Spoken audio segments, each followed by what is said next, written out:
Muy buenos días. El Ministerio de Cultura, mediante la Benemérita Biblioteca Nacional de Sinavi, les da la más cordial bienvenida a esta su casa. Un saludo especial a don Manuel Arayincera, presidente de la Academia de Geografía e Historia de Costa Rica, al señor don Toribio del Prado, agregado cultural de la Embajada de España, a los señores participantes de este conversatorio, don Manuel Toribio García, doña Giselle Marín y don Miguel Guzmán, y al distinguido público que nos acompaña. Para esta institución es un gusto tener una actividad más sobre el exilio republicano en Costa Rica y sobre la figura de don Antonio Jaime Morente. Este conversatorio complementa la conferencia, la interesante conferencia que tuvimos el lunes por el señor Manuel Toribio García, donde nos presentó a esta gran figura, este gran intelectual español que vino a Costa Rica, continuó su carrera, se casó y murió en Costa Rica. Es un gusto esta mañana conocer más y tener también en este conversatorio a don Miguel Guzmán y a doña Giselle Marín presentando desde el punto de vista costarricense lo que es el exilio republicano en el país. Agradecemos muchísimo a los que nos acompañan esta mañana de manera presencial. Un agradecimiento a don Manuel Arayincera, a la Academia de Geografía e Historia, a la Embajada de España y por supuesto a los señores y señora participante en este conversatorio. Y también agradezco a mis compañeros, don Francisco López, Cristian Arce y Saúl Guerrero, que nos están ayudando. Un saludo a quienes vean la transmisión en vivo o posteriormente vean el video del conversatorio, que también lo vamos a compartir, no solo desde esta, sino también con el Centro Cultural de España y posteriormente será parte de los documentos audiovisuales patrimoniales que guarda esta institución. A continuación, ya le doy la palabra a don Manuel Arayincera. Gracias. Perdón, a continuación le doy la palabra primero a don Toribio del Prado. Gracias.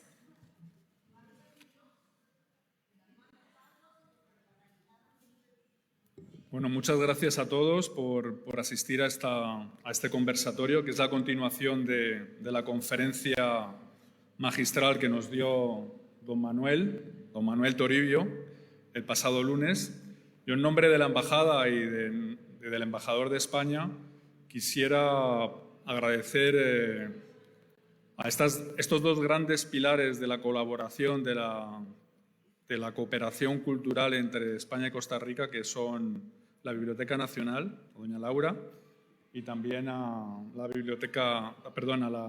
la Academia de Geografía e Historia de Costa Rica, a don Manuel, porque sin ellos no hubiera sido posible realizar estas actividades.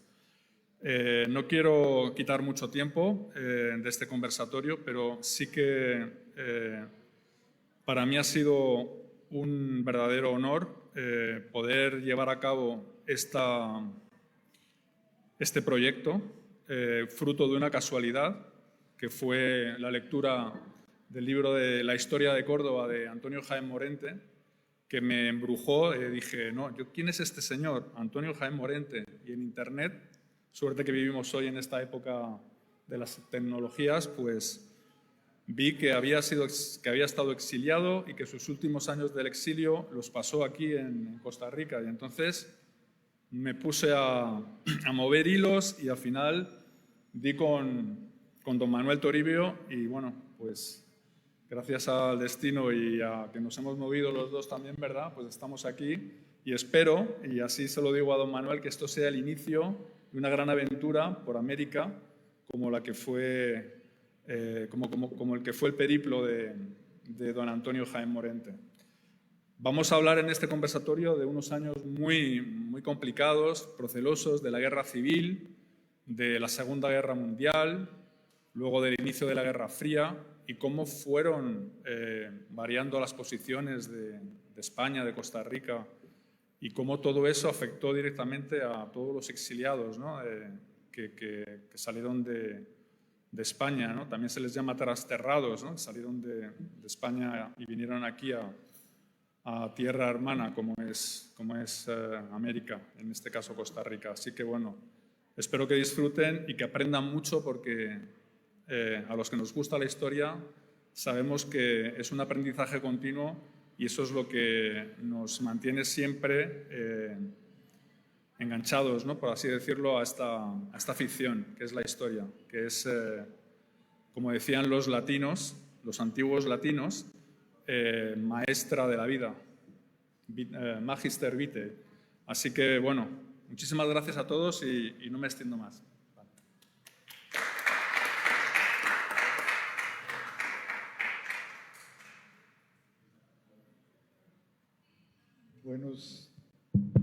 Buenos días. Unas palabras de agradecimiento. En primer lugar, a doña Laura Rodríguez, directora de la Biblioteca Nacional, por propiciar esta actividad, dándonos el espacio y el apoyo institucional para que se pudiera llevar a cabo. De igual manera, extiendo el agradecimiento a la Embajada de España, en la persona del señor Toribio del Prado, cónsul y encargado de asuntos culturales, por la iniciativa que tuvo de propiciar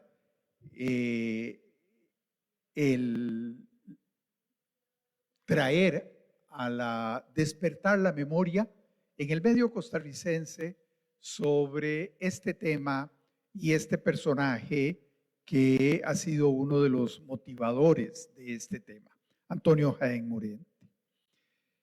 Igualmente, el agradecimiento lo extiendo también a el profesor Manuel Toribio García, que ha hecho de parte de su vida académica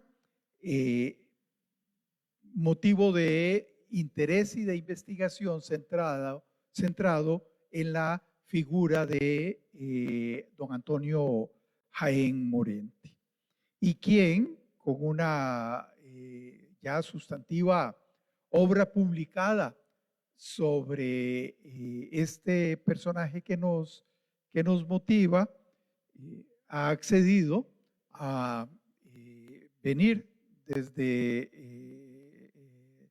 su ciudad, Córdoba, a pasar unos días con nosotros y motivarnos sobre este tema.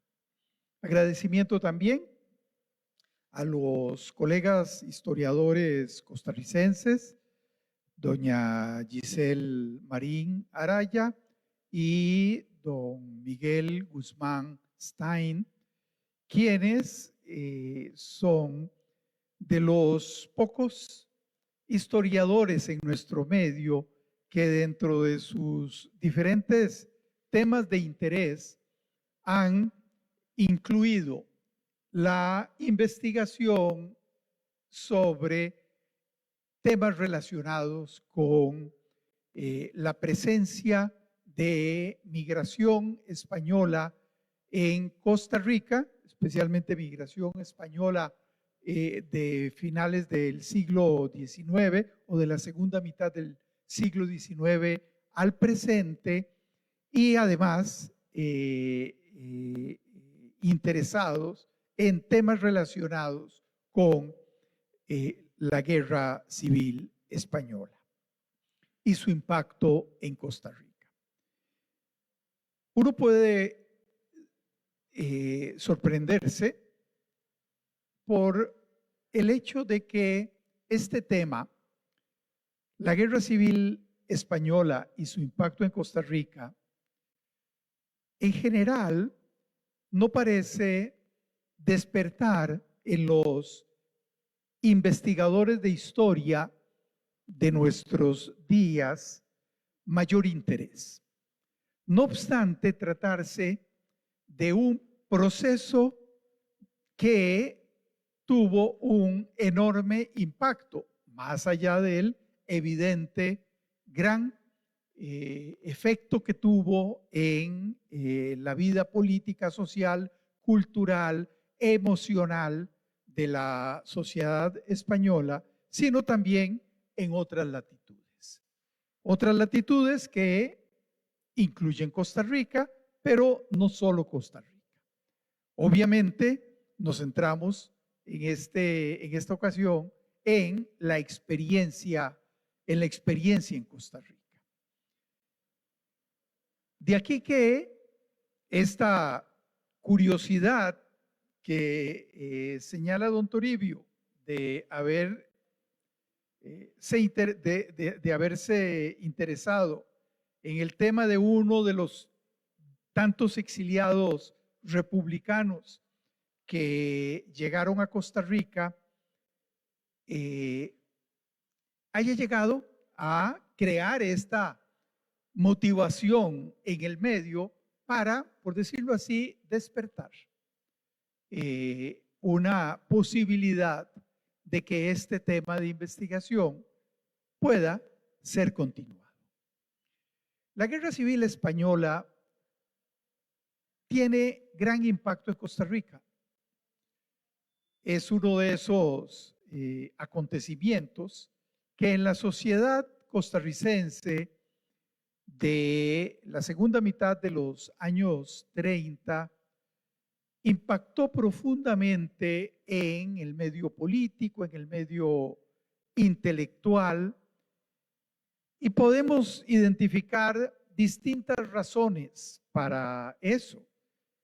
No solo Costa Rica experimentaba un proceso de transformación profundo y significativo en sus estructuras políticas, sociales, económicas, resultado de, podríamos señalarlo de una manera general, el paso de un modelo de desarrollo que había venido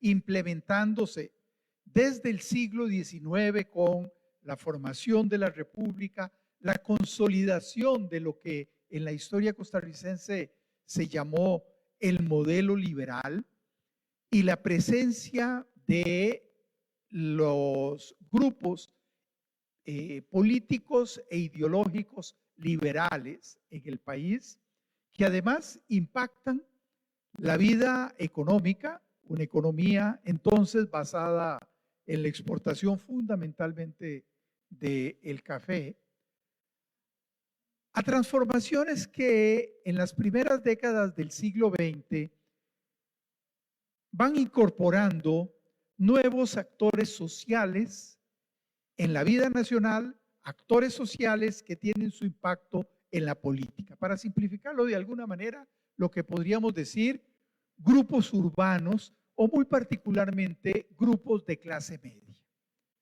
Y que justamente en la década de los años 30 empiezan a cobrar protagonismo en la vida política del país.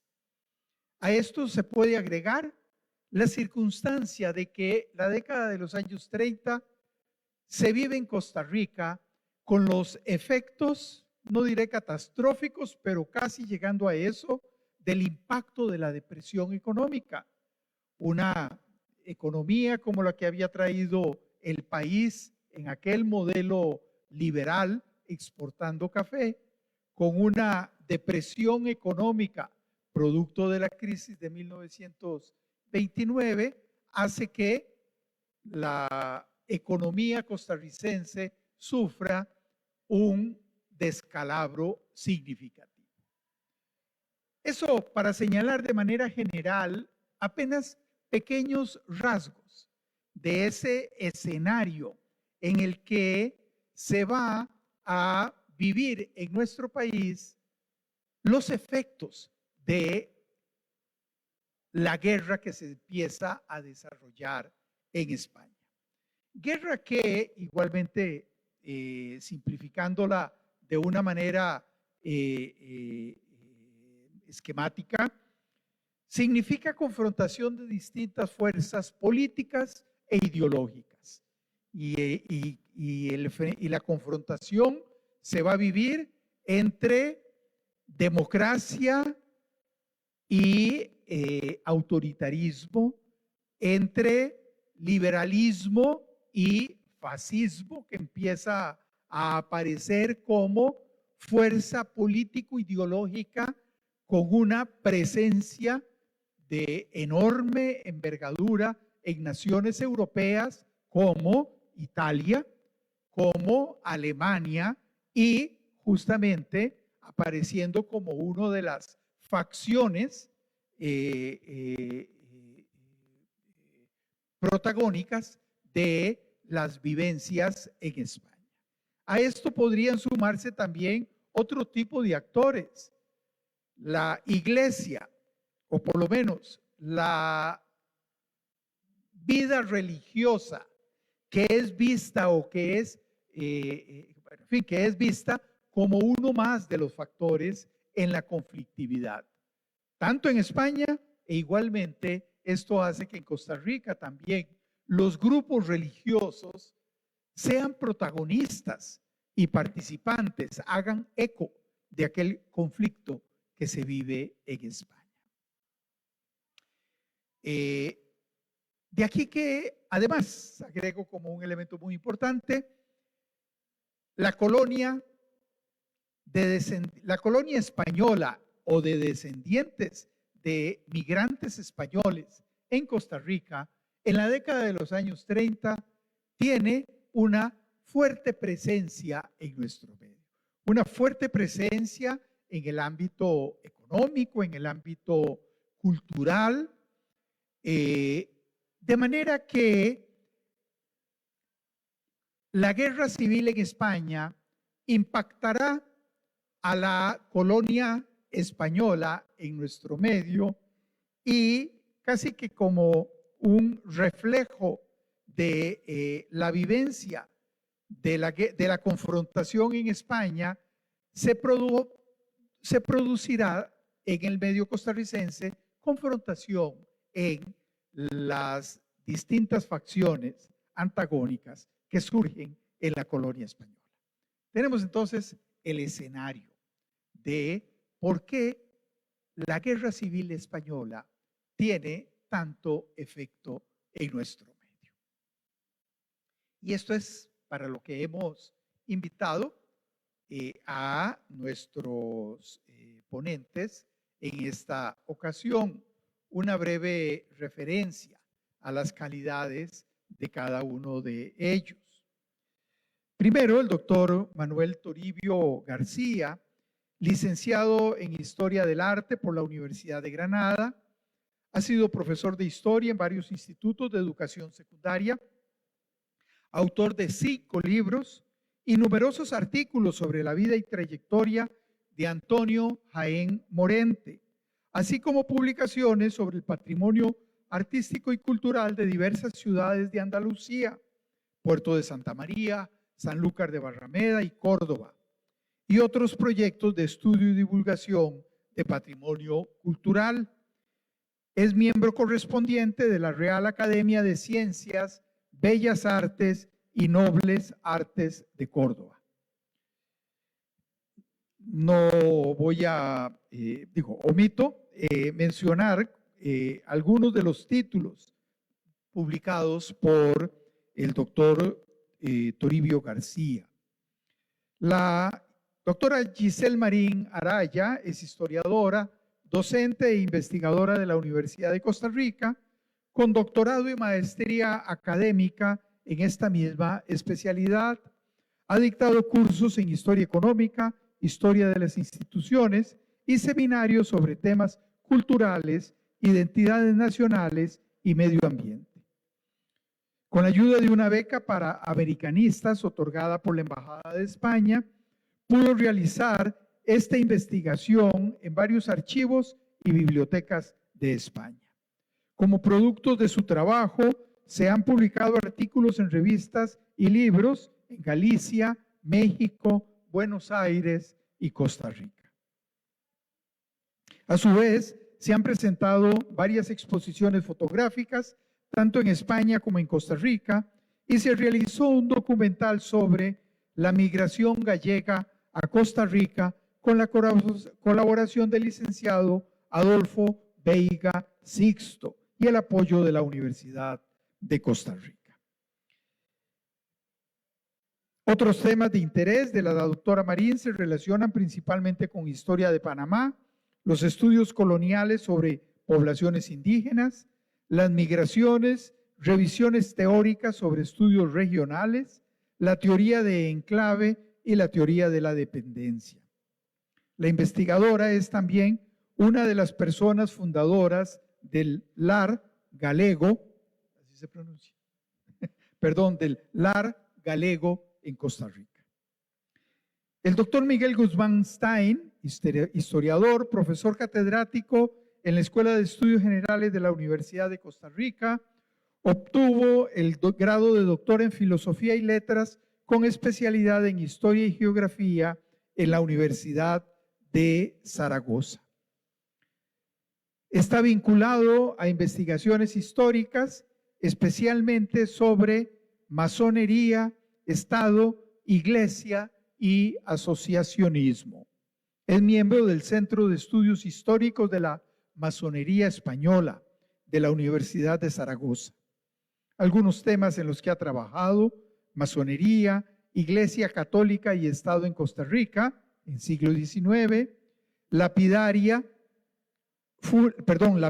fúnebre masónica en cementerios costarricenses como fuente de investigación genealógica e histórica, modernidad y prácticas asociativas, educación, historia y geografía, por ejemplo, el artículo La geografía en la enseñanza de la historia. Bien, daremos a los participantes, digamos, una primera ronda de exposición entre 10 y 15 minutos a cada uno para llevarnos al tema que nos trae en esta ocasión. En una segunda ronda podremos entonces pasar al intercambio de preguntas entre los participantes. Le doy la palabra en primer lugar a la doctora Giselle Marín Araya. Muy buenos días. Primeramente, el agradecimiento al señor cónsul de España, encargado de Asuntos Culturales, ilustrísimo señor Toribio de Prado Pérez. Agradecimiento también para el presidente de la Academia de Geografía e Historia, don Manuel Araya Incera. Agradecimiento además a la directora de la Biblioteca Nacional, doña Laura Rodríguez, y también a nuestro estimado visitante, especialista precisamente en don Antonio Jaén Morente y en la historia de Córdoba, don Manuel Toribio García, por hacernos esta convocatoria para venir a rescatar la memoria y el trabajo en el exilio del señor Antonio Jaén Morente. Esta exposición sobre la que me voy a centrar en estos siguientes minutos tienen como base también documental de trabajo bibliográfico mencionar los grandes aportes que se han dado sobre el tema del exilio republicano en Costa Rica con obras tan significativas como la de Ángel María Ruiz Esparis, con su libro Costa Rica y la Guerra Civil Española de 1997, el trabajo encomiable de Mario Oliva Medina, España desde lejos, intelectuales y letras centroamericanas sobre la Guerra Civil Española entre 1931 y el 53. Una obra muy destacada también, la de Denis Arias Mora, que trabajó el tema de las utopías de la quietud, cuestión autoritaria y violencia entre las sombras del nazismo y del dilema antifascista, Costa Rica 1933-1943. Además, un libro de reciente publicación, Carlos González Ruiz, Costa Rica y la Guerra Civil Española, la voz de los intelectuales del año 2023. Hay otros artículos que también han aparecido en revistas que merecen mencionarse. Hay un trabajo de Freddy Montero sobre el compromiso del gremio de los zapateros en la Guerra Civil Española, así como Fabio Valverde Barrantes, que tiene también una publicación sobre la Guerra Española y sus efectos en Costa Rica. Angélica López Plaza, El exilio republicano español en el repertorio americano. Y no quiero olvidar tampoco a mencionar una obra de Gerald Guillermo Bauman, Los voluntarios latinoamericanos en la Guerra Civil Española, un libro de 1997.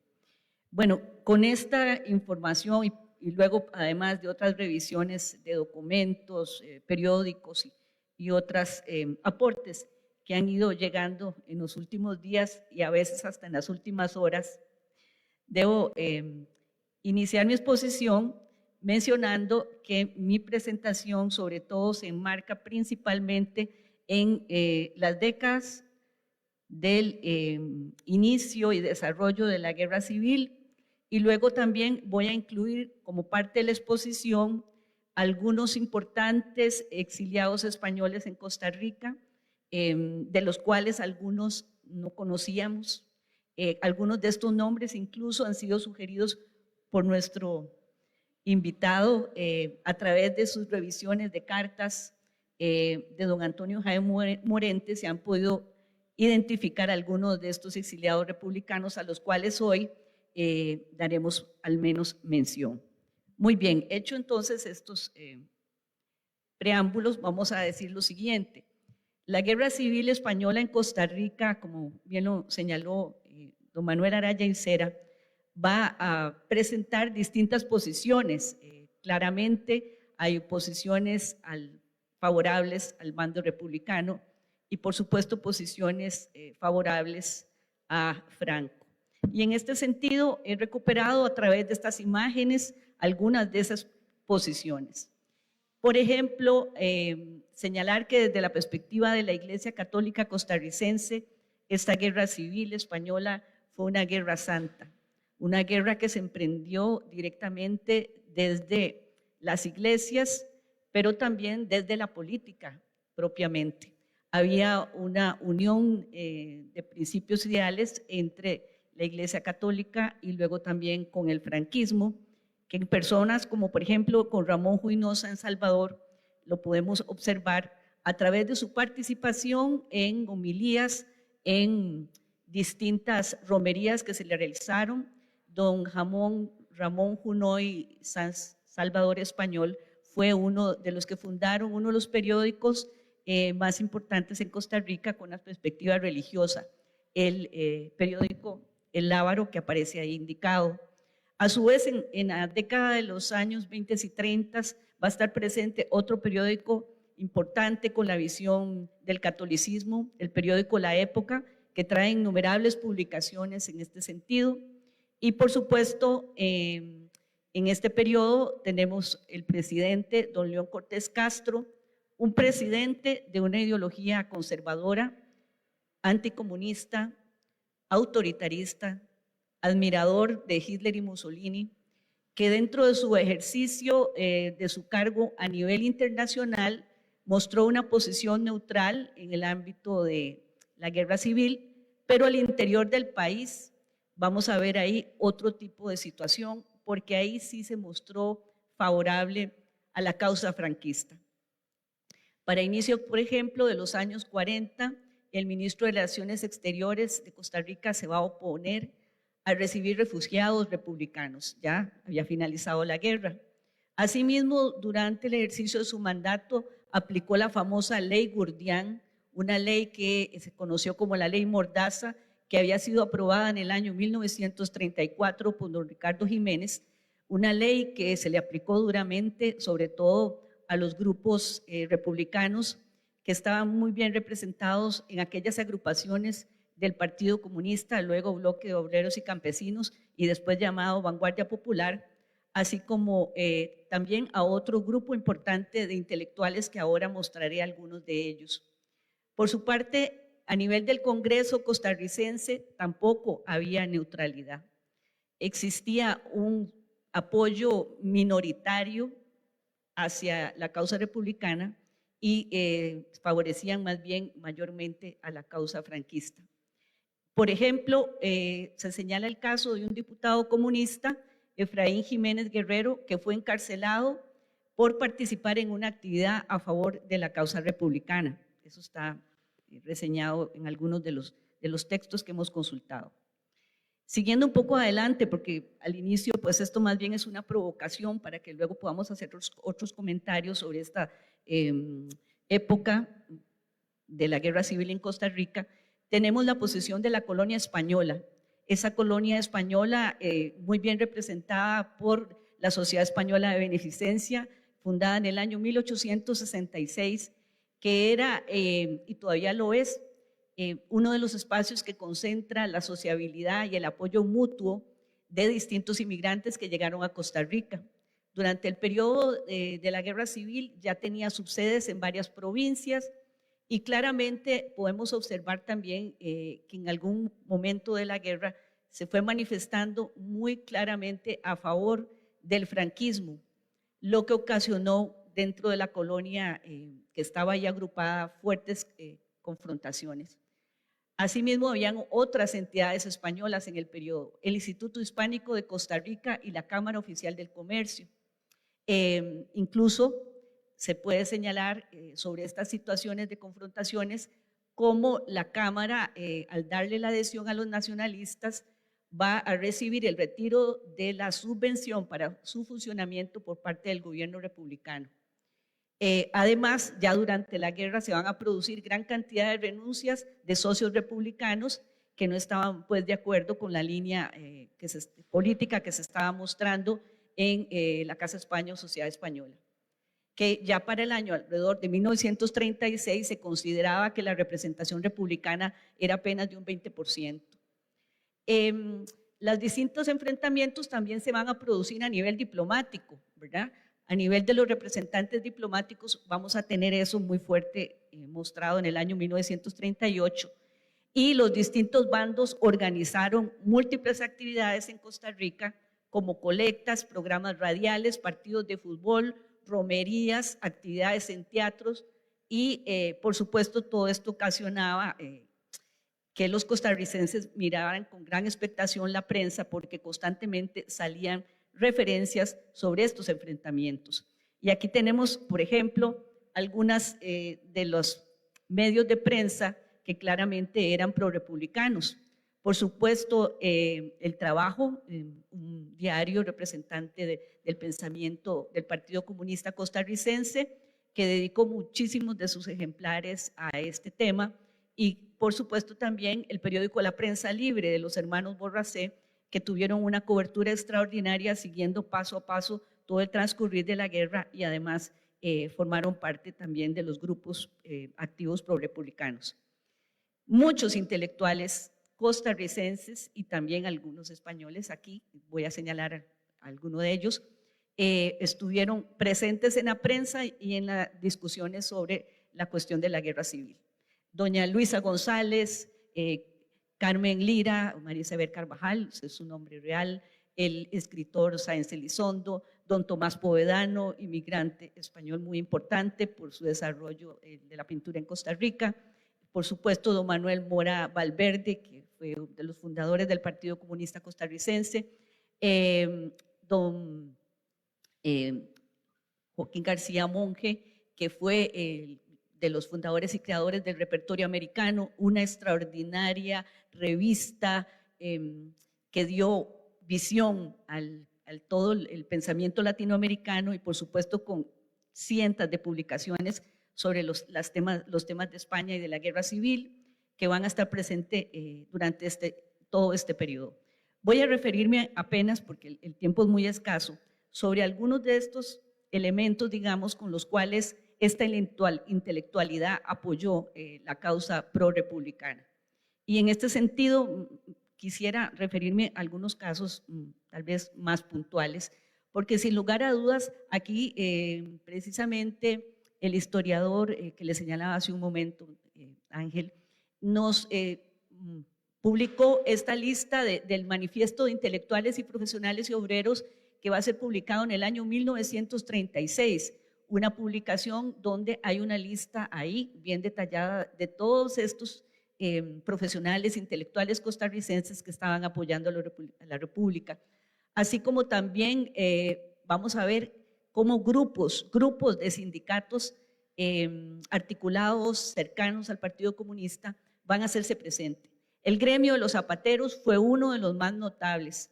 Por ejemplo, tuvieron una actividad realmente enternecedora, realmente motivadora el 31 de julio de 1937, cuando un grupo de zapateros se va a reunir para producir zapatos, para hacer zapatos que serán enviados a España. Y esos zapatos van a llevar un mensaje. Los trabajadores de Costa Rica saludan a los valientes milicianos españoles. Algo muy emblemático y muy hermoso. Estos zapatos van a ser recogidos en la casa de Luisa González y también de Carmen Lira, así como también en digamos, en las instalaciones en las instalaciones del Partido Comunista. Voy a ir rápidamente porque necesitamos hablar y hacer muchos comentarios en esta mesa, pero sí voy a remarcar, por ejemplo, que algunos de los intelectuales que tuvieron una destacada producción en pro de la República, va a estar presente Vicente Sáenz Rojas, que incluso vivió la guerra civil española, estuvo allá alrededor del año 1937 y publicó este documento, esta revista que se llama Liberación, de la cual la Biblioteca Nacional nos exhibe acá uno de sus ejemplares originales, donde sin lugar a dudas este intelectual va a mostrar una gran admiración hacia la República y tiene innumerables publicaciones. España Heroica es tal vez una de las más conocidas también, y otra publicación llamada Liberación. Voy a ir mencionando algunos de los exiliados republicanos más importantes, o por lo menos sobre los cuales tenemos más información disponible. Antonio Obraña, asturiano, pescador originalmente, de familia de pescadores, pero también luego se dedicó a la mecánica. Inicialmente llegó a Costa Rica en el año 1922, se incorporó al Partido Comunista y estuvo militando en el bloque de obreros y campesinos. Por un problema que tuvo en el año 1933, se le acusa injustamente en un enfrentamiento que hubo con la policía y es expulsado de Costa Rica. Esa expulsión lo lleva a España y ahí él participa en la Guerra Civil Española.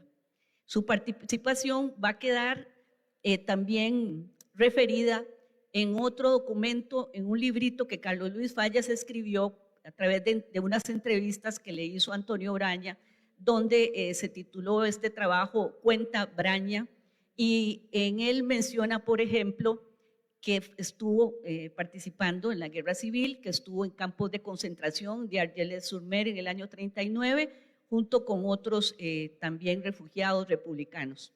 Braña además estuvo siendo prisionero de los nazis y participó en el movimiento de resistencia francesa. Él regresa a Costa Rica en el año 1946 y va a seguir afiliado al Partido Comunista Costarricense. También podemos mencionar a Rafael Ángel Lluvere Rojas, que aunque no es directamente español, pero es hijo de españoles y él viaja a España en el año 38, participa en las brigadas internacionales y pues ahí tuvo también una participación muy significativa. Regresa en el año 39. Enrique Limonera Asensio es de Menorca, participó directamente también en algunas batallas importantes del gobierno de la República y también se trasladó huyendo hacia Ecuador, luego de alguna manera también en el año 56 llega a Costa Rica, donde participa también de actividades en pro de la República. Y aquí hay otros nombres que hemos ido recogiendo. Un biólogo, Rafael del Buen Lozano, que trabajó en la Universidad Nacional, Víctor Los Lizárraga, agrónomo, el médico Rafael Ruano Riesgo, la visita de León Felipe, que estuvo por Costa Rica, por supuesto, don Antonio Jaén Morente. También estuvieron por aquí Juan Ignacio Pérez, expiloto de la Fuerza Aérea Republicana, Luis Espinar, Manuel Jiménez Pérez y unos 3 nombres más para dejarle la palabra a mis compañeros de mesa. Don Alejandro Ascaso Abadía, que es realmente un personaje muy interesante, muy apasionante, porque este español que nació en Huesca participó con grupos directamente anarquistas y formó parte de un grupo muy importante de anarquistas con Buenaventura Durruti. Él y sus hermanos formaron parte de este grupo anarquista que tuvo bastantes enfrentamientos con la policía. Se le señala también en algunos casos de homicidio a otros de esa agrupación.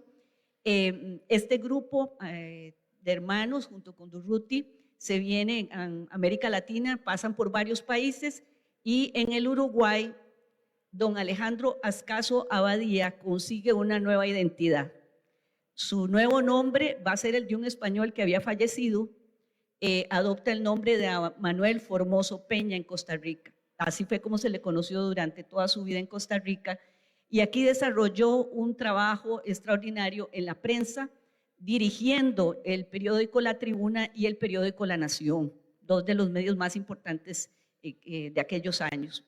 Recibió gran cantidad de distinciones nacionales e internacionales y siempre se mantuvo contrario a Franco durante toda su vida. Su hijo Manuel Formoso Herrera fue el que recogió toda esta información y la ha presentado en unos congresos, en un congreso en España. Prudencio Sayagués Morrondo fue también uno de esos exiliados que pasó por Costa Rica y luego se exilió finalmente en México en el año 43.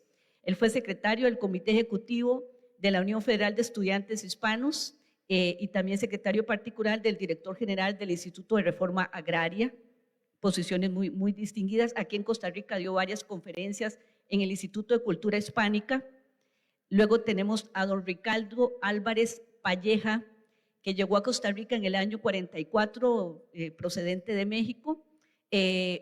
Participó en la defensa de Madrid, las batallas de Jarama, de Brunete y Teruel. También estuvo en campos de concentración y se dedicó en Costa Rica a la floricultura, a la hostelería, a la filatería. Fue fundador y presidente honorario del Casal Catalá, directivo del Instituto Costarricense de Cultura Hispánica y fundador de la Asociación Filatérica de Costa Rica, persona muy conocida y muy querida. Y ya con esto cierro esta parte de la exposición. Don Francisco Álvarez González, madrileño, que llega en el año 71 a Costa Rica, se incorpora como filósofo en la Universidad Nacional, pese a que también es abogado. Él asistió al Frente de Madrid durante la guerra, al de Cataluña, a los combates de Segre y del Ebro, siendo nombrado teniente del Cuerpo Jurídico Militar. Es decir, esto solo apenas un pequeño barniz, porque sabemos que hay muchos más republicanos de los cuales no estamos recogiendo sus nombres. Una de las grandes ventajas de este tipo de actividades precisamente es que nos permite revisar documentos, encontrar nuevas fuentes como la que nos trae en estos días don Manuel Toribio García para descubrir más de aquellos años de la participación de republicanos en Costa Rica. Y finalmente quería referirme a lo siguiente. En el Museo Virtual de la Emigración Española, que es un esfuerzo de don Daniel Sueras y Ricardo Ramón Jarné, es director del Centro Cultural de España en Costa Rica, se están empezando apenas a recoger algunos de los documentos sobre la guerra civil. Es algo muy realmente, digamos, primario, inicial, pero la idea es que a partir de estas actividades se pueda ir incorporando a este museo virtual más elementos para que podamos entender la guerra civil española y el papel de los exiliados en Costa Rica. Sin duda, este esfuerzo que hoy nos convoca nos permitirá ir recabando cada vez más información y poder entender mejor cómo ha acontecido estas situaciones en nuestro país. Bueno, con esto lo dejo. Muchas gracias, don Manuel, compañeros. Muchas gracias, doña Giselle. Le paso la palabra a don Miguel Guzmán. Bueno, como gusto.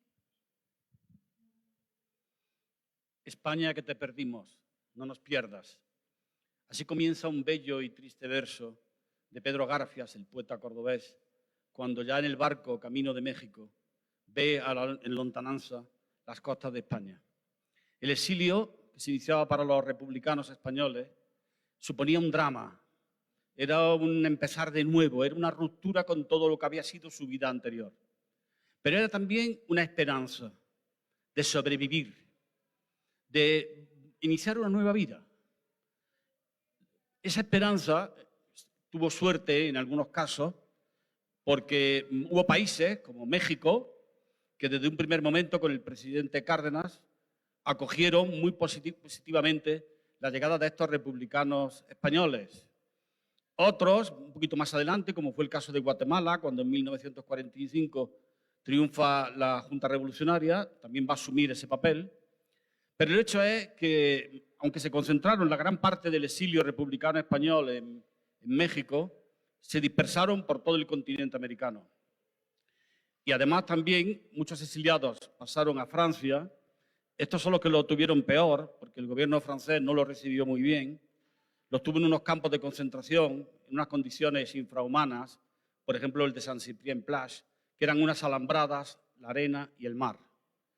También hubo muchos que se marcharon al norte de África, a lo que eran colonias francesas, sobre todo a Argelia, y allí muchos de ellos fueron obligados a trabajos forzados en la construcción del ferrocarril transsahariano. Algunos de estos exiliados a Francia luego participaron en la lucha contra los nazis, formaron parte del ejército francés. Muchos de ellos fueron hechos presos y tuvieron una triste final de su vida en los campos de concentración y de exterminio nazis. El que fuera ministro de España, Jorge Semprún, fue uno de ellos y ha escrito 2 libros magníficos, pero sobre todo le recomiendo uno, La escritura o la vida, donde cuenta su experiencia. Pero volvamos a América. En México fue donde mayor cantidad de españoles llegaron, donde iniciaron, junto con los exiliados, había un importante grupo dentro de los exiliados que eran los intelectuales de España. España quedó descerebrada, porque los principales catedráticos de universidad y de instituto, los maestros, los mejores ingenieros, los arquitectos, los médicos, los científicos, todos ellos, en su gran mayoría, habían abrazado la causa republicana. Y se tenían que marchar, porque el Franco no terminó la guerra en el 39. Después de la guerra comenzó una dura represión, lo que se llamó la causa general, que se investigó y fueron perseguidos y comenzó una represión durísima de los republicanos que eran hechos presos y que se quedaban aquí en España. Por eso se tenían que ir, porque había que vivir. Pero estar en América era crear una especie de España transterrada. Quisieron llevarse España allí con ellos. Crearon colegios, crearon institutos, fueron profesores en universidades. Tuvieron el apoyo del gobierno de la República en el exilio, que tenía unos ciertos fondos económicos todavía, y que ese gobierno creó una serie de organismos, aunque tengo que decir que dividido entre ellos, porque estaban los seguidores del presidente del gobierno, Negrín, que apoyaban un organismo, y estaban los seguidores de Indalecio Prieto, el líder socialista, que apoyaban otro. A pesar de esa división, se consiguió más o menos que estos españoles pudieran situarse allí, en estos países, ¿no? He tenido la suerte en mi vida de poder obtener contacto con algunos de estos exiliados, porque algunos retornaron a España, muchos decidieron quedarse allí, sobre todo con la transición democrática a partir de 1977, con las primeras elecciones. Algunos de ellos deciden volver. Otros incluso vuelven a irse y retornan de nuevo a América, porque lo que ven aquí no les termina de gustar. Fue el caso de Ramón Sender, que gana el Premio Planeta, viene a España, tiene mucho éxito una serie suya, que es una novela suya, La Crónica del Alba, pero luego él no estaba aquí a gusto y se volvió. Otros, sin embargo, a los que yo, por ejemplo, conocí y he trabajado sobre ellos, un escritor que tomó el nombre de mi pueblo, Manuel Andújar, que se llamaba Manuel Culebra. Este hombre publicó Vísperas, una novela que tuvo mucho éxito sobre la Guerra Civil, y se vino a España en pleno franquismo para dirigir la Alianza Editorial. Otros, como digo, lo intentaron. Es el caso de Antonio Jaén Morente. Antonio Jaén Morente consigue ir desde Filipinas, él estaba allí destinado como embajador de España en Extremo Oriente, y desde Manila él consigue salir de allí. Le ofrecen una plaza de profesor en la Universidad Santo Tomás de Aquino de Filipinas, pero él parece como si intuyera que la guerra mundial estaba a punto de llegar. No se quiere quedar. Reúne a toda su familia y gracias a la amistad que tiene con un historiador ecuatoriano, José Gabriel Navarro, consigue que el gobierno de Ecuador, pues en esta supervivencia, pues le busque un puesto de trabajo que se acomode más o menos a lo que él podía hacer. Porque Antonio Jaén Morente, su vida era escribir libros y dar clases de historia. Otros exiliados no tuvieron tanta suerte como don Antonio Jaén. Conozco un caso que he trabajado sobre un escritor menor, pero también interesante, que estuvo en México, Martínez Sadó, que este hombre, que había sido funcionario del Ministerio de Agricultura, se ganaba la vida en México, comenzó siendo torero. Tuvo que ser torero para ganar un dinero, luego ya sí pudo montar una empresa de materiales de construcción. Y luego volvió a España. En el caso de Jaén Morente, como digo, consiguió esa plaza de profesor en la Universidad de Quito y Guayaquil, la tenía que compartir, unos meses estaba en una y otros meses estaba en la otra. Tenía que adaptarse al país y además en estos países había muchos cambios políticos. Cuando él llega, el gobierno acepta la llegada de inmigrantes, de exiliados, pero hay otro momento en el cual la opción del gobierno de Ecuador es más conservadora y hay un momento en el cual Jaén Morente lo pasa muy mal en estos primeros años porque incluso llega a dimitir por las presiones que está teniendo en la universidad por parte de sectores muy conservadores. Lo que pasa es que el alumno se empiña con él y al final el ministerio decide readmitirlo, ¿no? Bien, pues Jaén Morente, su gran obsesión es no romper los lazos de comunicación con España. Y el medio que va a tener para eso va a ser, bueno, escuchar la radio, se quedaba hasta alta hora de la noche escuchando la radio, y sobre todo reunirse los republicanos entre ellos. Se reunían cuando había alguna fiesta especial, el 14 de abril, que se conmemoraba la República, hacían cenas. Cuando llegaba a Quito, a Ecuador, algún político republicano, algún prohombre de la cultura republicana, porque ellos se dedicaron a dar muchas conferencias. Había avidez en Hispanoamérica de escucharlos, de ver qué contaban. Luego ya conté el otro día cómo fue muy importante el cuarto centenario de Cervantes, en 1947, que en casi todos los países panamericanos se quiso celebrar, y ahí encontraron que hay una posibilidad de escribir y de hablar de Cervantes, ¿no? Y Jaén Morente, como digo, sobre todo se dedica a escribir cartas.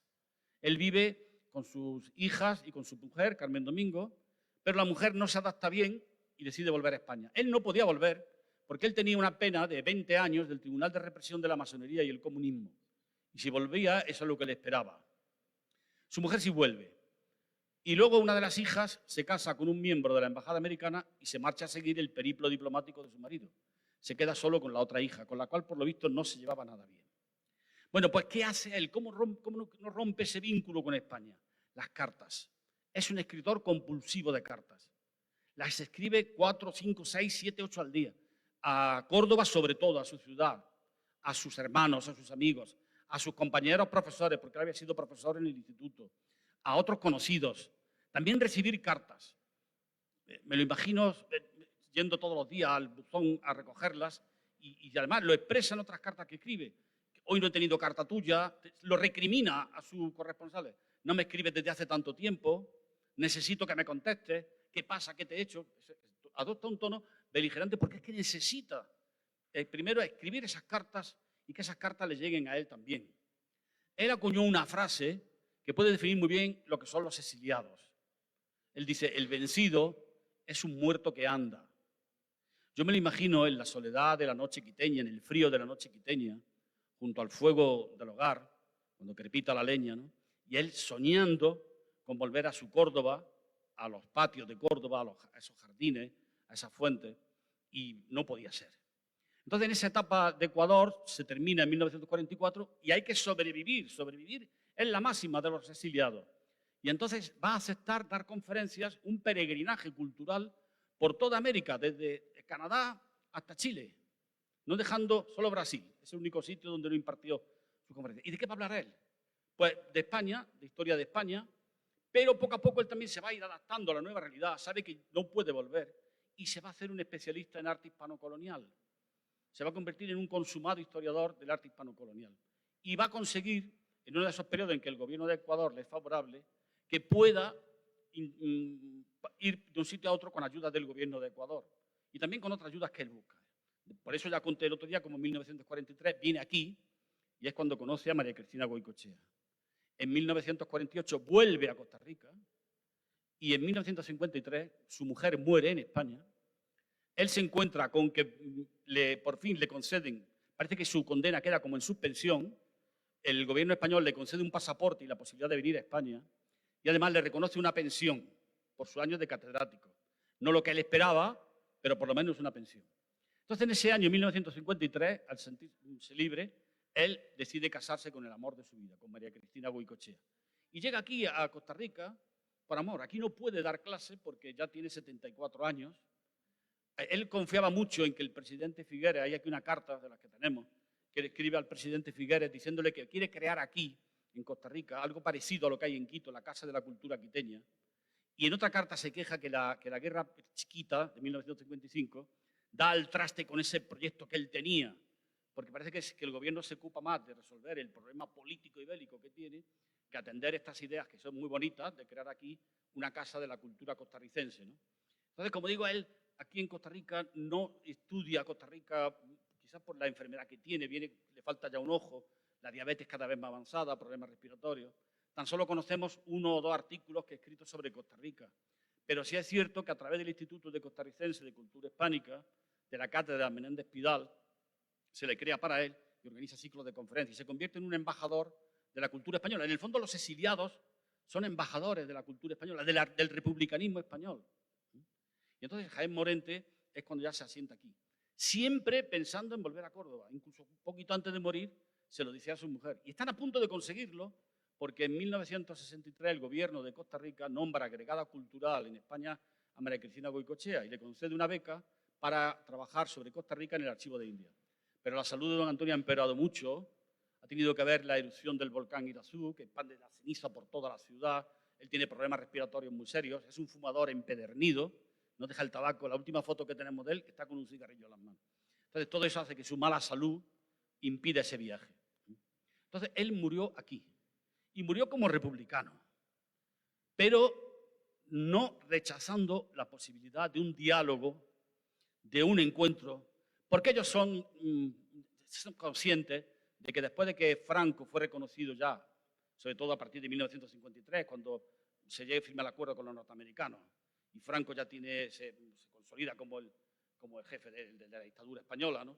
Ya no va a haber esa posibilidad de que pensaban ellos que después de la Guerra Mundial los aliados iban a acabar con Franco porque había sido aliado de Hitler y Mussolini, ¿no? Entonces, ya convencidos de esa realidad, pues sí que es verdad que en Antonio Jaén hay un diálogo y en alguna entrevista que otra deja darle que a él no le importaría una monarquía constitucional, lo habla, lo dice. Bueno, no sé si estaba pensando en lo que luego llegó a España. El hecho es que él murió aquí en 1964, aquí está enterrado. Hubo un proyecto de trasladar sus restos a España, que afortunadamente las nietas se negaron. Esa era una iniciativa de la Academia y de otro nieto que vivía en Ecuador. Las nietas se negaron porque en el testamento de Antonio Jaén no hay nada de eso escrito. Pero sí, fíjense ustedes, cuando muere Antonio Jaén, le ha dado órdenes a su mujer de que toda la documentación generada por el Hospital de San Juan de Dios, donde falleció, y todos los trámites burocráticos de un fallecimiento en Costa Rica, toda esa documentación vaya al alcalde de Córdoba. Y hoy está depositada en el Archivo de Córdoba y la hemos podido trabajar y dar a conocer. Entonces, don Antonio Jaén fue un ejemplo de lo que fueron estos republicanos, de lo que fue esa España que te perdimos, no nos pierdas.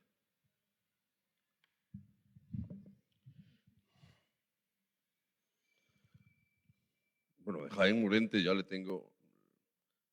daré algunas noticias con relación a su relación con la Universidad de Costa Rica, tanto la conferencia que imparte en el Teatro Nacional en 1943, por acuerdo del Consejo Universitario, que le recibió muy bien, como también la relación ya a partir con el presidente Figueres y especialmente cuando él en la universidad participa en una serie de actividades en cuenta en lo que se llama la Escuela de Temporada, que junto con Isaac Felipe Azofeifa y otros intelectuales costarricenses de origen republicano o de tendencia republicana, es una especie de cursos libres o de escuela popular que se extiende al resto del país como una manera de intervenir. Entonces el Consejo Universitario le empieza a contratar en el año 57 ya con esa iniciativa. Eso no dura muchos años, pero en realidad él es uno de los impulsores en ese caso. Entonces hay una relación permanente en ese sentido y hay que tomar en consideración que el gobierno de Calderón Guardia, que inicia en 1940, es profranquista y antirrepublicano.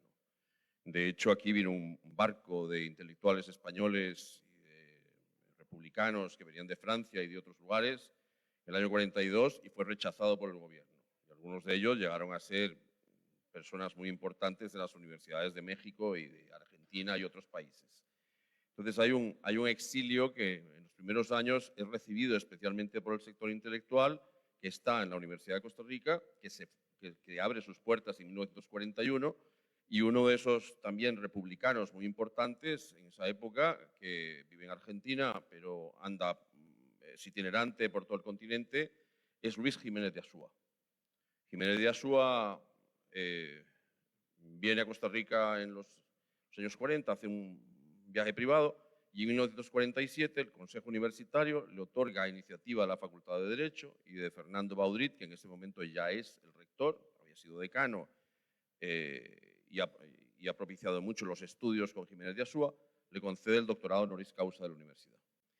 Hay una documentación muy rica sobre esa visita en el Archivo de Salamanca. Y luego Jiménez de Azúa vuelve en el 52. Pero trabaja tú a tú con las personas que están vinculadas al derecho penal en Costa Rica y en todo el continente en lo que se llamaba el Código Latinoamericano, el Código Penal Latinoamericano, que es un modelo ajustado llamaríamos a la realidad latinoamericana, que posteriormente fue exitoso y lo adoptó tanto el gobierno de Costa Rica como prácticamente todos los gobiernos de América Latina. Entonces, a la hora de ver también esa evolución, y voy a empezar por lo de atrás, lo de adelante, para luego ir hacia atrás, hay que considerar que hay también un problema de división seria entre la colonia española. A partir del triunfo de Franco y la finalización de la guerra, el jefe de la misión, Gonzalo de Ojeda, es suspendido y se le llama a España. Ya se le va a procesar, entre otras acusaciones por masón, logra salir bien librado, posteriormente durante la Guerra Mundial será embajador en Colombia con su esposa Ivonne Eiseley de Ojeda, pero quien queda a cargo del movimiento como una institución que está por encima de las instituciones españolas e incluso como informante y como por encima también a nivel ideológico del jefe de la misión, va a ser Sebastián Naranjo Prida, que va a ser el secretario de la embajada. Entonces, eso va a generar una desconfianza enorme, no solo en los republicanos o las familias republicanas de tendencia reconocida, sino que también en el sector nacional. Hay que considerar que Sebastián Naranjo se convierte en una especie de informante, atiende a los agentes que se envían por el gobierno franquista para revisar la situación en América Latina de cómo se comportan los españoles. Ahí están los informes en Salamanca también. Y muere hasta el 64. En el 64 es claro el cambio que hay también en la legación española con relación a la política frente a la colonia. Entonces, los mismos nacionalistas están preocupados por el papel que este sujeto cumple y hay un alejamiento de buena parte de la colonia de la legación. Eso se mejora con el papel de Cabanillas, del jefe de misión Cabanillas, en el año 47, 48, 49. Es un conciliador y empieza a tener relación con los sectores republicanos, con Jaén Morente, lo va a tener cuando visite, porque además Cabanillas después se viene a vivir a Costa Rica y su familia se queda en el país. Y en el año 52, al fundarse el Instituto Costarricense de Cultura Hispánica, se hace un viaje en tren desde San José hasta Limón y de ahí a la isla Uvita, que es el sitio donde Colón desembarcó. Está integrado, todos los que participan son republicanos, de origen republicano y nacionalistas. Y a partir de ahí, Cultura Hispánica se va a convertir en un centro de integración, que se va a consolidar aún más tras la muerte de Naranjo Prida y sobre todo cuando llega a la embajada Mario Zaragoza Aguado, que es un tipo fuera de serie, y un conciliador. Entonces, Cultura Hispánica en los años 50, tomemos en cuenta que el financiamiento de Cultura Hispánica es un financiamiento en parte del gobierno costarricense con una junta directiva nombrada a través de una asociación legalmente constituida, pero en la cual hay costarricenses de todas las tendencias y también españoles de todas las tendencias. Y durante ese periodo, precisamente la acción cultural que hay en ese centro es clave.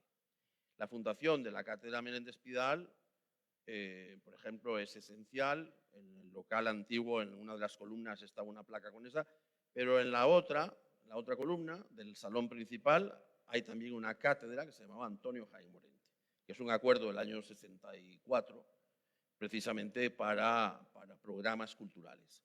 Entonces, Cultura Hispánica es un poco el integrador de esto y con más facilidad en los años 60 y 70, donde hay una convergencia de todos los sectores, gente costarricenses muy de tendencia republicana, muy antifranquistas, pero que logran limar sus asperezas y sus problemas junto con los españoles exiliados. Podría contar un poco más hacia adelante de los problemas en Cultura Hispánica y la incapacidad, incluso desde Madrid, de mirar un instituto como este, sobre todo cuando se procuró su destrucción, en que Álvarez Pallejà, que era un republicano, se le llamó que era un fascista por parte de miembros del ICI en aquel tiempo, el Instituto Iberoamericano de Cooperación. Pero bueno, entonces hay un cierto ambiente que se va recomponiendo en los años 50 que facilita precisamente las acciones de Jaén Morente. Las diferencias de la colonia española que se dieron a lo largo del tiempo, no solo con la Guerra de Cuba, en la que también hubo una división entre ellos, se vienen a dar en los años 20, sobre todo a partir de la constitución de la Cámara Española de Comercio, y cuando esta Cámara tiene por local la casa de Álvarez Melgar, cónsul de España en Costa Rica. Álvarez Melgar es una persona autoritaria, hijo de un militar, es un personaje que va a ser crucial durante esos años, porque cuando se proclame la República va a hacer una guerra con los republicanos. Entonces va a haber una división de la corona española que empieza, diríamos, radicalmente en la República. La Cámara tiene que salir de la casa de Álvarez Pallejà porque el hombre domina absolutamente todo, impone su voluntad en la Junta Directiva, genera un conflicto cada vez mayor precisamente porque es el cónsul de España en Costa Rica y eso va a llevar a que aquellos que se declaran republicanos o monárquicos pero que son liberales o que tienen determinadas posiciones terminen rompiendo prácticamente con Álvarez Pallejà, con Álvarez Melgar. Este asunto, diríamos, se recompone la posición de la legación de España en Costa Rica a partir de la llegada de Luis Boule. Boule es un catalán encantador, un tipo que desarrolló una acción cultural, publicaciones también sobre el arte latinoamericano, iberoamericano. Era un hombre elegante, un hombre con una oratoria extraordinaria y Boule está aquí hasta el año 35 cuando se le traslada afuera. va a ser represaliado posteriormente por el gobierno franquista porque también se adhiere a la logia masónica, a una logia masónica, la logia Hiram. El siguiente representante español, jefe de la misión, va a ser Ojeda, Gonzalo de Ojeda. Y Ojeda y su esposa, la verdad es que son muy bien recibidos en el país, pero el problema es la guerra civil en este caso.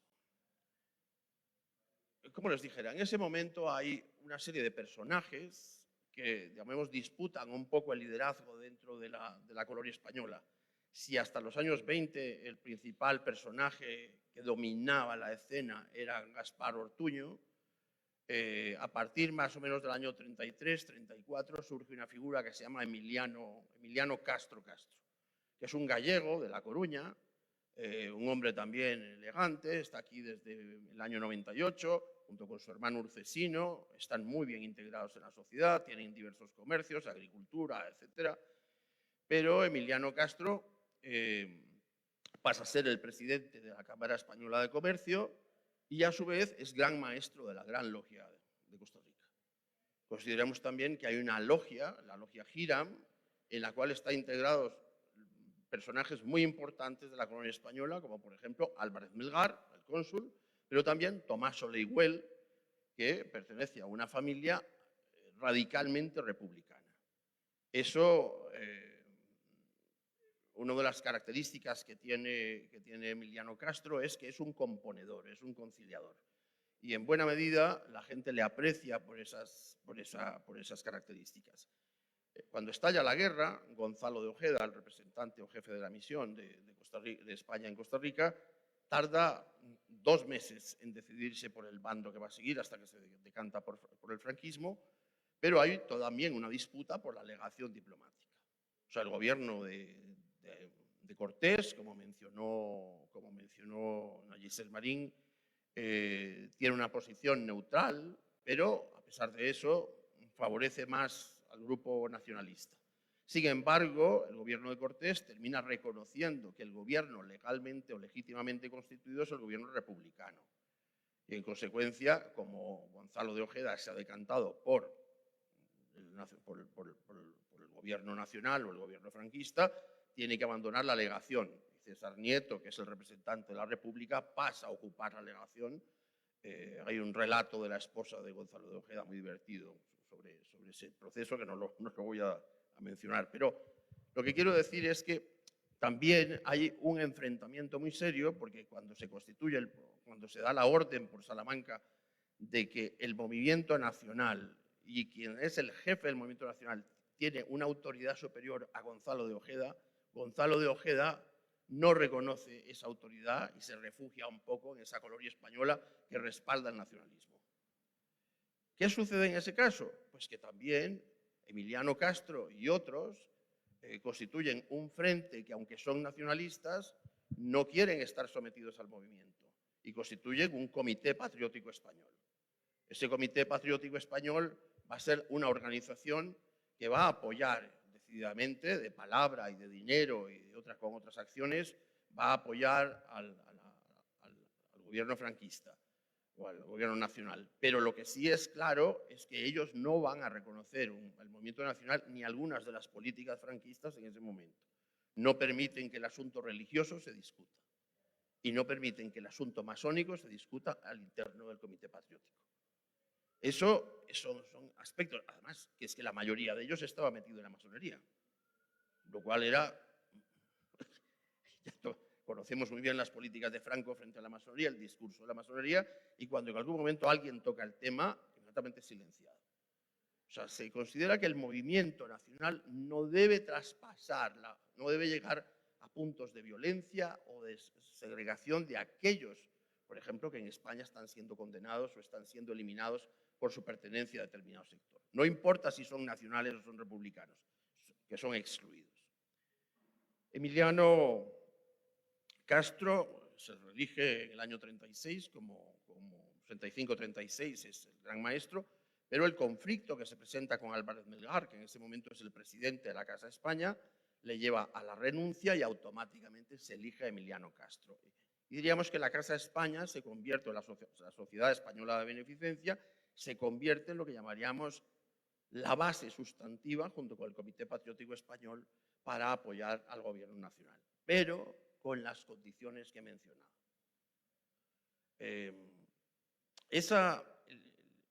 Hay que considerar que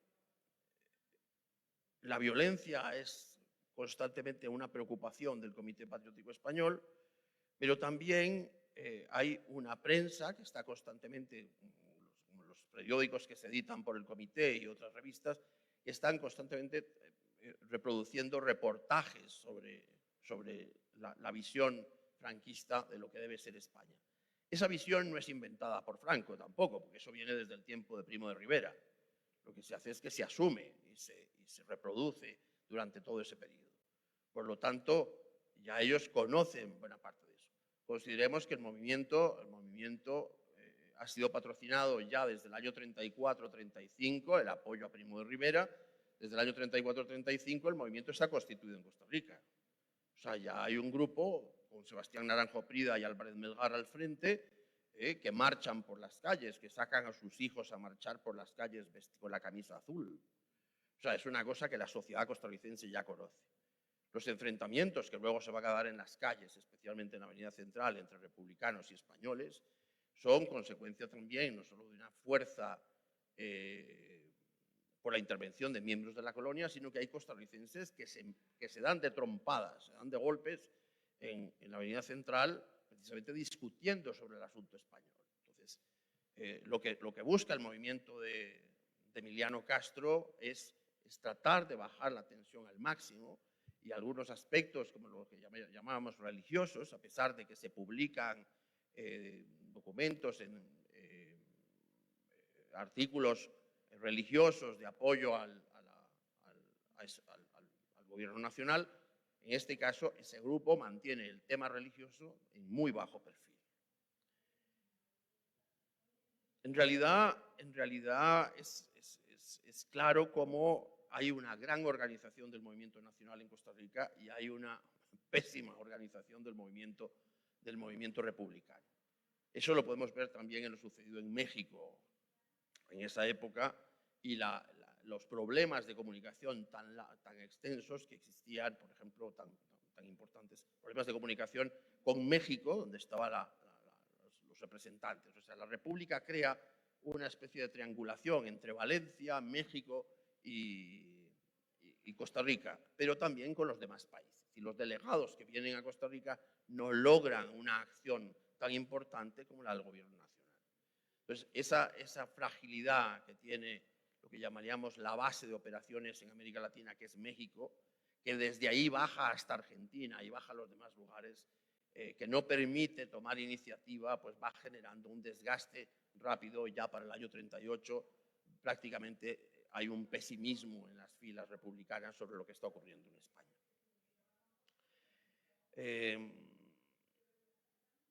Hay también otro incidente particular. Hay miembros de la colonia española que son republicanos, por ejemplo, como en la familia Crespo y otros, que son parientes de algunos intelectuales importantes en España.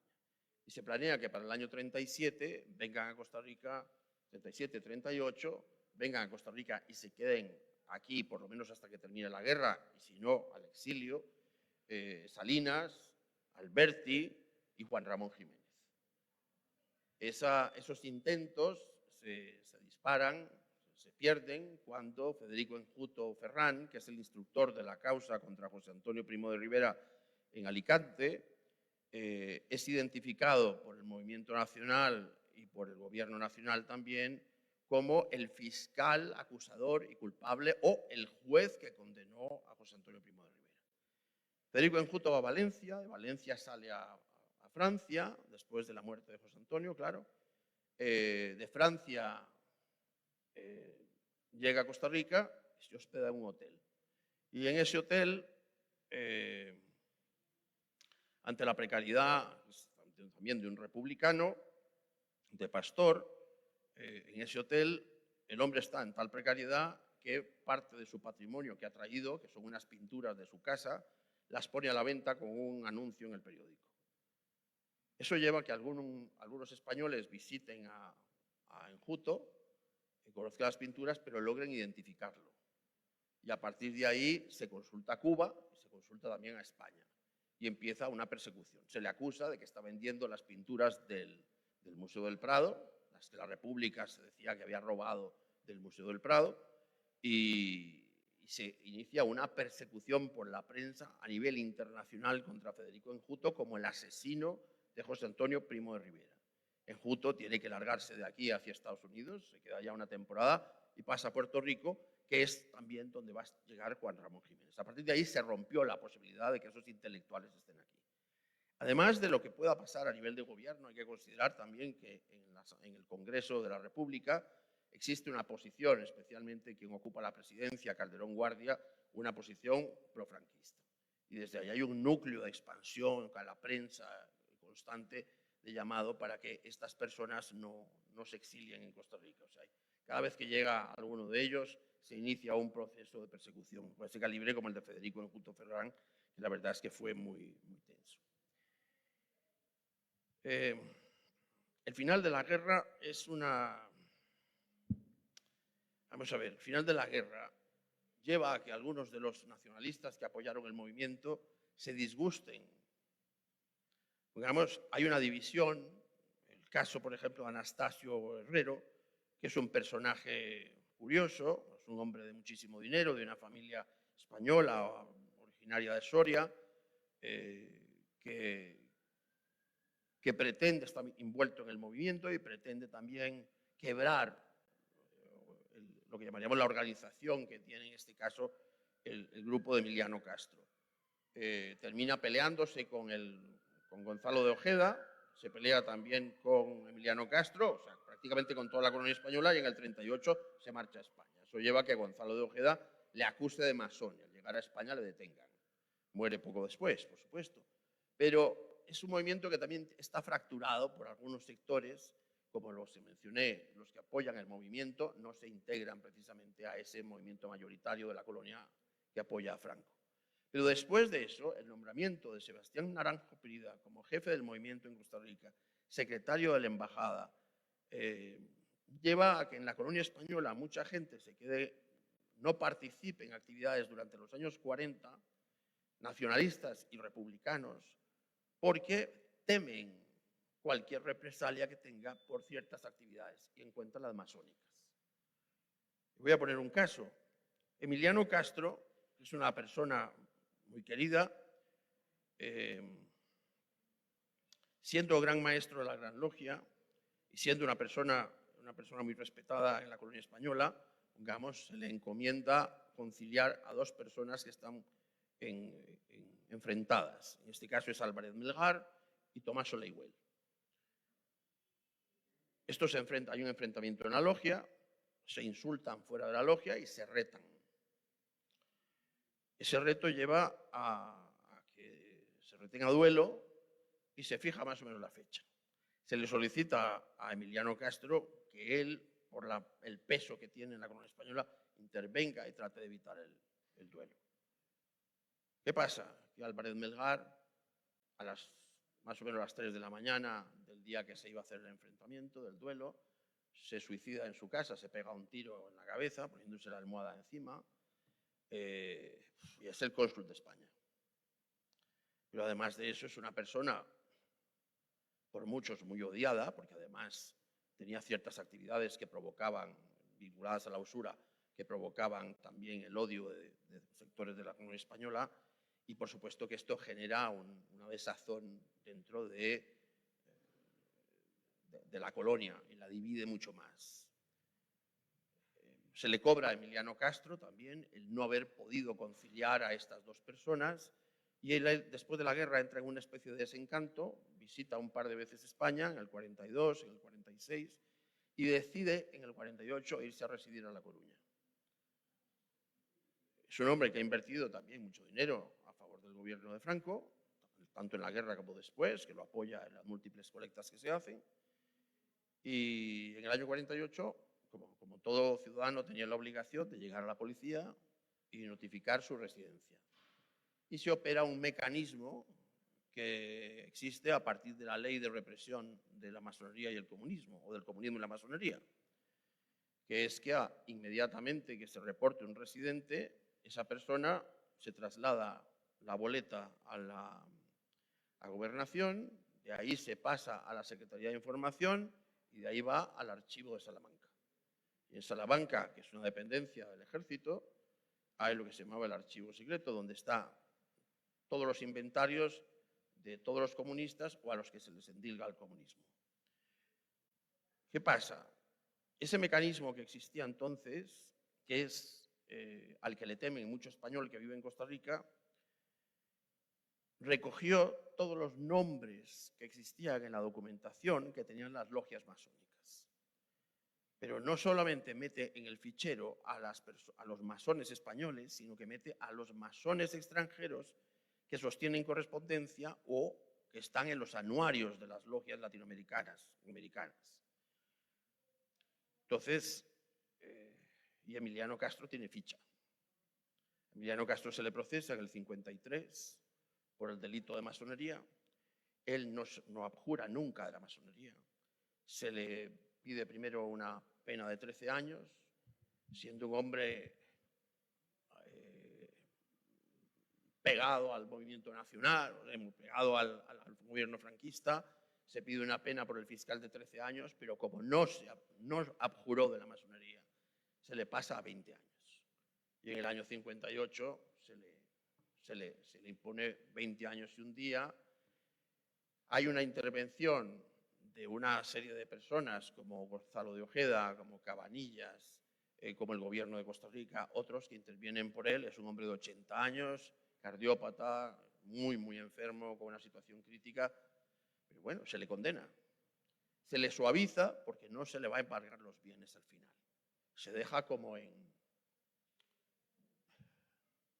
algo así como la casa por cárcel, considerando todos los atenuantes que hay y que hay un conflicto también diplomático con Costa Rica que protesta por esto. Ahí el gobierno español caza también a un representante argentino, lo procesa y lo encarcela. Y así a varios representantes que estaban inventariados o estaban en los ficheros de Salamanca también los reprime. O sea que la represión no es solamente al sector republicano, sino que es una represión que es cualquiera de aquellos que esté en función de una visión ideológica particular, sea masón, sea teósofo, sea espiritista, sea lo que sea. Si existe registro sobre el mismo, se le procesa sin misericordia. Y uno de los puntos claves del financiamiento de los primeros 20, 30 años del gobierno franquista es la incautación de los bienes de todos los condenados. Por supuesto, perdón, sí, estamos. Listo. Por supuesto, termino. Por supuesto que entonces el problema de la guerra se va a extender aún más, todavía en los años 50 y en los años 60, con ciertos expedientes que se van a analizar de costarricenses o de españoles que han vivido en Costa Rica, que son denunciados precisamente por su pertenencia a X y que se trasladan a residir a España. Entonces hay un temor precisamente de esta gente de visitarla. Entonces tímidamente van en los 50, nunca se registran en la policía y ya en los 60 prácticamente la represión disminuye notablemente. Muchas gracias, Miguel. Si bien el eje motivador de estas dos actividades, tanto la conferencia del lunes como este conversatorio, ese eje motivador ha estado en la figura de don Antonio Jaén Morente. Hoy creo yo que se enriquece el panorama con la ampliación de mucha información, digamos, novedosa, que constituye ese escenario en el que vivió y se llevó su vida este personaje central que nos motivaba, don Antonio Jaén Morente. Con esto quisiera dejar unos minutos para el resto de los participantes en el panel, exactamente para conversar. Para poner, con esto, don Manuel, si usted quisiera agregar algunas palabras. Bueno, yo tengo mucha esperanza de que la publicación de la correspondencia de don Antonio Jaén en su etapa costarricense con su familia, que la hemos emprendido, parte ya está digitalizada en el Archivo Municipal de Córdoba, la otra parte llegó este verano, la he transcrito, se ha entregado ya al archivo y queremos hacer un libro que ya tiene título, El mapa humano de Antonio Jaén Morente. Por ejemplo, citaba don Miguel esas conferencias en la Escuela Universitaria de Verano, pues el tema aparece en una de las cartas. Va a hablar de la historia de las Cortes españolas desde 1812 a 1939 y apostilla. Pretendo que sea una aproximación a la guerra civil, la historia de la Guerra Civil Española desideológicamente. La maldita guerra, la guerra que nos aventó a todos por el mundo, que nos separó a las familias, que destrozó el país, yo quiero